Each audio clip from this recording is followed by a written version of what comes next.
اللہ کے بندے ہو، اللہ سے مانگو۔ وقال ربكم ادعوني استجب لكم۔ سامعین کرام، السلام علیکم ورحمۃ اللہ وبرکاتہ۔ اللہ تعالیٰ دعا کرنے سے خوش ہوتا ہے، اللہ تعالیٰ دعا کرنے والے کی دعا قبول کرتا ہے۔ بندہ دعا کرتا ہے اور بندوں کا مالک اور خالق مانگنے والے کو نوازتا ہے، خوب خوب نوازتا ہے۔ جو انسان چاہتا ہے کہ اس کی دعا قبول ہو، اسے دعا کے آداب اور عطا کرنے والے رب رحمان الرحیم اور تمام حکمرانوں کے مالک و خالق، عطا کرنے والوں کے شہنشاہ اور تمام نعمتوں کے مختار مطلق کے آگے اپنی بندگی، اپنی حاجت مندی اور اپنی عاجزی و درماندگی کا بھرپور اظہار کرنا چاہیے۔ بیمار اگر تندرستی چاہتا ہے تو اسے ایک طرف تو پابندی سے دوا لینا ہوتی ہے اور دوسری جانب پرہیز کرنا ہوتا ہے۔ نقصان دینے والی چیزوں سے بچنا لازم ہوتا ہے۔ اگر وہ دوا کرتا رہے اور پرہیز نہ کرے تو صحت یابی مشکل ہوگی۔ لہذا اگر ہم چاہتے ہیں کہ ہماری دعائیں قبول ہوں، اگر ہم چاہتے ہیں کہ ہماری دعائیں مسترد نہ ہوں، تو ہمیں دعا کے آداب اور دعا کے پروٹوکول کا احترام کرنا چاہیے۔ ہمیں یاد رکھنا چاہیے کہ وہ دعائیں ضرور قبول ہوتی ہیں جو تمام شرائط اور تمام آداب کے ساتھ کی جاتی ہوں۔ دعا کے آداب کیا ہیں؟ نمایاں ترین عرض ہیں۔ دعا سے پہلے وضو کا اہتمام کیا جائے۔ صحابی رسول ابو موسیٰ رضی اللہ تعالیٰ عنہ روایت کرتے ہیں کہ رسول اللہ صلی اللہ علیہ وسلم نے پانی طلب کیا، وضو کیا، پھر دعا کے لیے اپنے دونوں ہاتھ اٹھائے۔ اس کے بعد دعا کرتے ہوئے کہا، اللہم اغفر لعبید ابی عامر، اے اللہ عبید ابی عامر کے گناہ معاف کر دے۔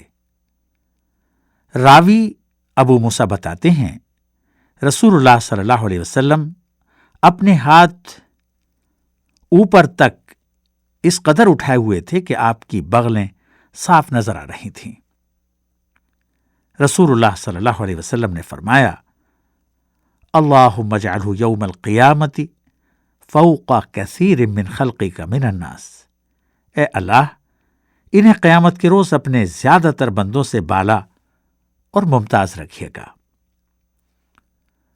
رسول اللہ صلی اللہ علیہ وسلم فرماتے ہیں، من توضأ فاحسن الوضوء ثم صلى ركعتين فدعا ربه الا كانت دعوته مستجابة معجلة او مؤخرة، یعنی جو شخص اچھی طرح وضو کر کے 2 رکعت نماز پڑھے پھر اپنے رب سے دعا کرے تو اس کی دعا دیر سویر ضرور قبول ہوگی۔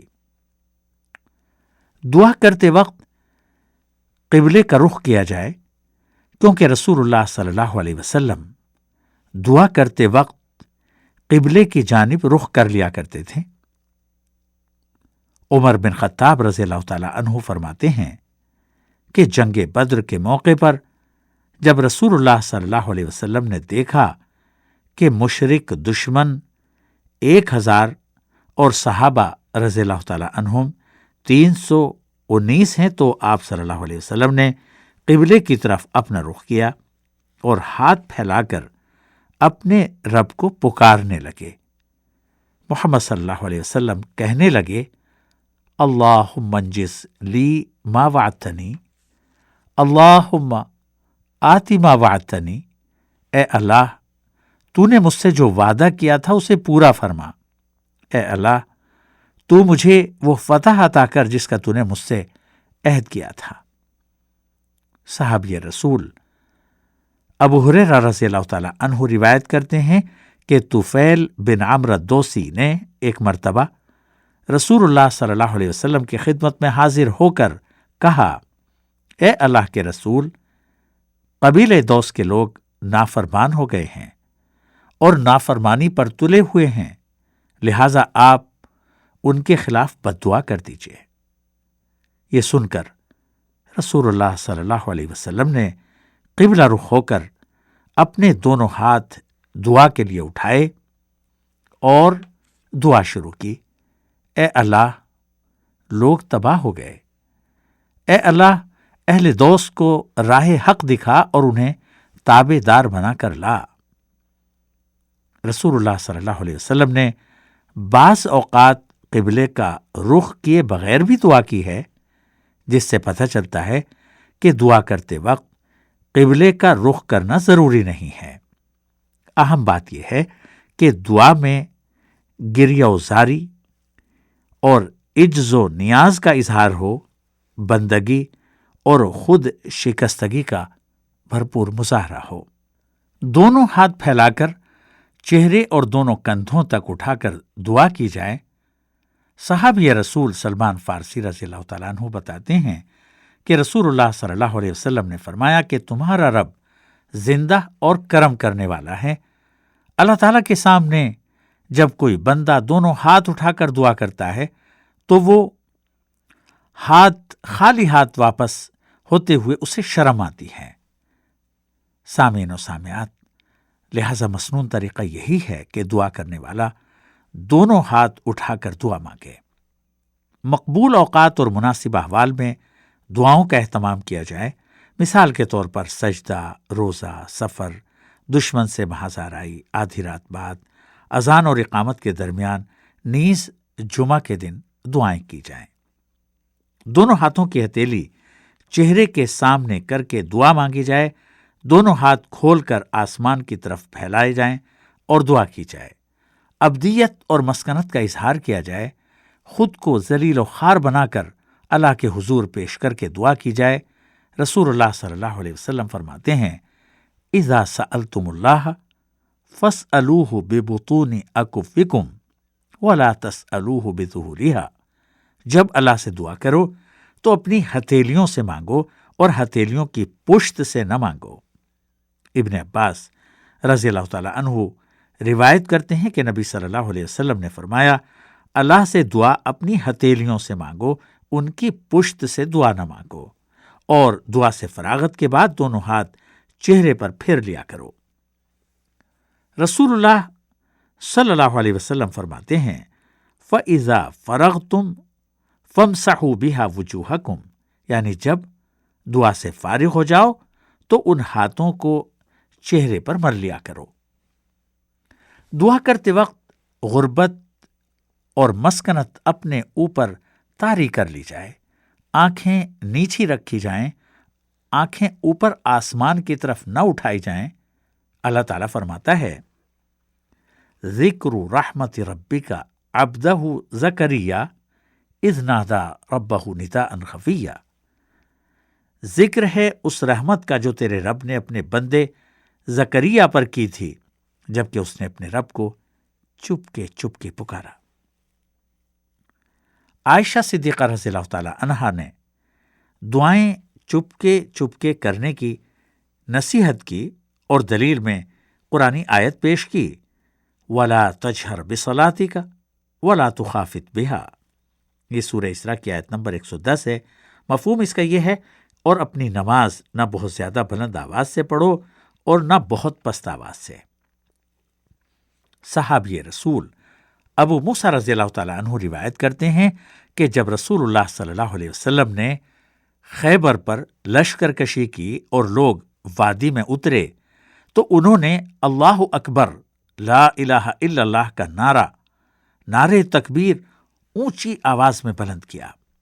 رسول اللہ صلی اللہ علیہ وسلم نے یہ سن کر فرمایا، اے لوگو، اپنے اوپر نرمی کرو، کیونکہ تم لوگ کسی بہرے یا غیر حاضر سے نہیں بلکہ بہت زیادہ سننے اور بہت زیادہ دیکھنے اور بہت زیادہ قریب ہستی سے دعا کر رہے ہو۔ دعا خشوع و خضوع کے ساتھ کی جائے۔ صحابی رسول ہشام بن عروہ رضی اللہ تعالیٰ عنہ روایت کرتے ہیں کہ مجھے میرے والد نے عائشہ صدیقہ رضی اللہ تعالیٰ عنہ کی یہ روایت سنائی کہ سورہ اسراء کی آیت نمبر 110 وَلَا تَجْهَرْ بِصَلَاتِكَ وَلَا تُخَافِتْ بِهَا دعا کے بارے میں نازل ہوئی تھی۔ دعا کے لیے بہترین، عمدہ موضوع اور جامع الفاظ کا انتخاب کیا جائے، دعا میں لفاظی سے حتی الامکان بچا جائے، دعا شروع کرنے سے قبل اللہ تعالیٰ کی حمد و ثنا اور نبی کریم محمد مصطفیٰ صلی اللہ علیہ وسلم پر صلاۃ و سلام کا اہتمام کیا جائے۔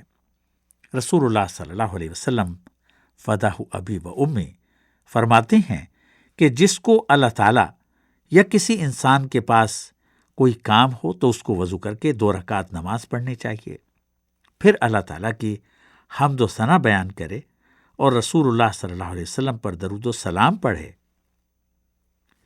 گناہوں کی مغفرت طلب کرے، گناہوں کا اعتراف دعاؤں سے قبل کرے، اخلاص کے ساتھ دعا کرے، کیونکہ اللہ تعالیٰ غافل دل کی دعا قبول نہیں کرتا۔ حکم ربی ہے فَادْعُوهُ مُخْلِصِينَ لَهُ الدِّينَ، اللہ تعالیٰ کو اخلاص سے پکارو اور دعا کرو۔ دعا کی قبولیت کے لیے دل کی حضوری اور اخلاص کامل ضروری ہے، کیونکہ اگر زبان سے دعا کی جائے اور دل ادھر ادھر کے خیالات میں بھٹکتا رہے تو ایسی دعا قبول نہیں ہوتی۔ دعا اللہ تعالیٰ کے اسماء حسنہ کے ساتھ کرنی چاہیے۔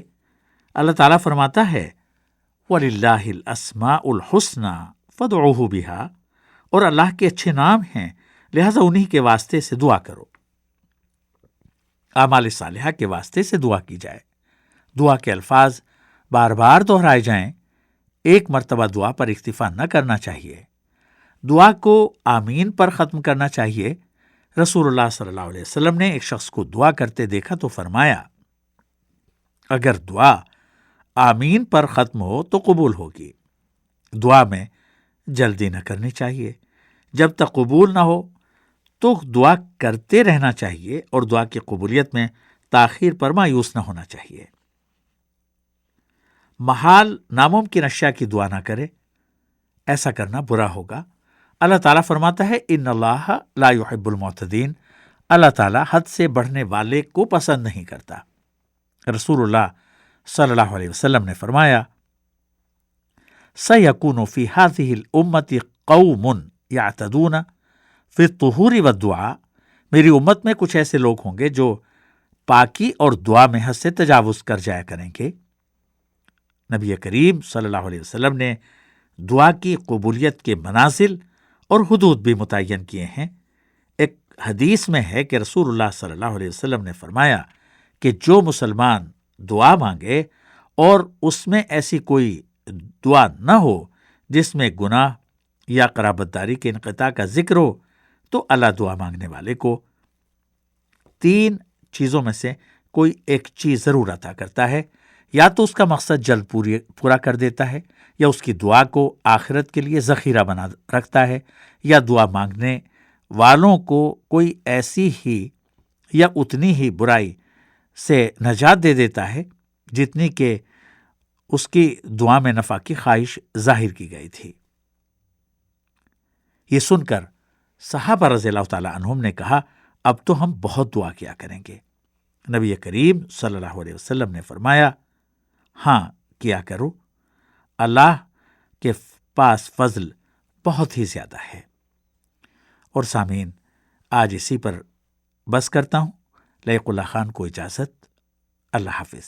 اللہ کرم، اللہ کرم، حاضر ہے تیرے دربار میں ہم، اللہ کرم، اللہ کرم، دیتی ہے صدا یہ چشم نم، اللہ کرم، اللہ کرم،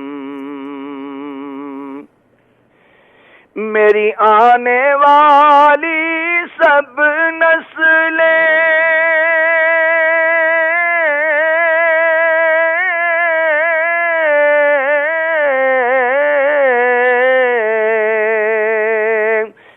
تیرے گھر آئے تیرا در دیکھے اسباب ہوں ان کو ایسے بہم اللہ کرم اللہ کرم ہر سال طلب فرما مجھ کو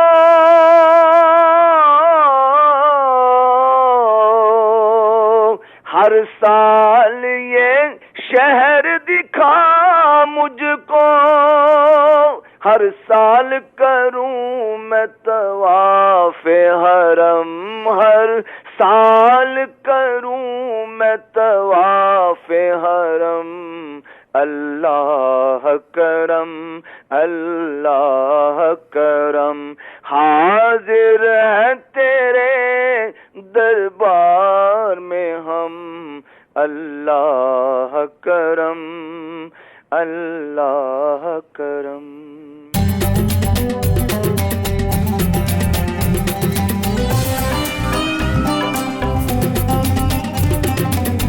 سعودی عالمی اردو نشریات